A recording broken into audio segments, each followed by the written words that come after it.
इयत्ता 10वीतील गणित भाग 1 मधील 2 चलातील रेषीय समीकरणे हा टॉपिक आपण पाहत आहोत.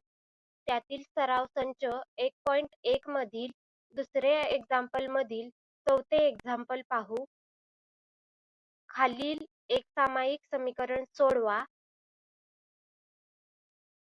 तर समीकरण आहे 5m - 3n = 19 आणि m - 6n = -7. आता याचं सोल्युशन पाहू. 5m - 3n = 19 equation number 1. m - 6n = -7. सुरुवातीस कोणत्या चलाचा सहगुणक 1 आहे का ते पाहू. इक्वेशन दुसऱ्यामधील m चलाचा सहगुणक काहीच नाही म्हणजे तो 1 आहे. म्हणून m - 6n = -7. m = 6n - 7 ह्याला इक्वेशन नंबर 2 देऊ. m = 6n - 7 ही किंमत समीकरण 1 मध्ये ठेवू.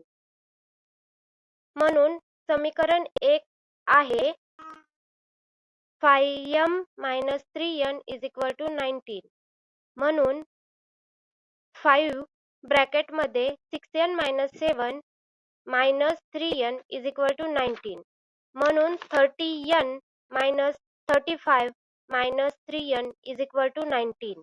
म्हणून 27n - 35 = 19. 35 आपण बरोबर चिन्हाच्या पलीकडे घेऊ. 27(9) = 19 + 35. 27n = 54. n = 54 divided by 27. n = 2. n = 2 ही किंमत समीकरण 2 मध्ये ठेवू. m = 6n - 7. m = 6 × 2 - 7 =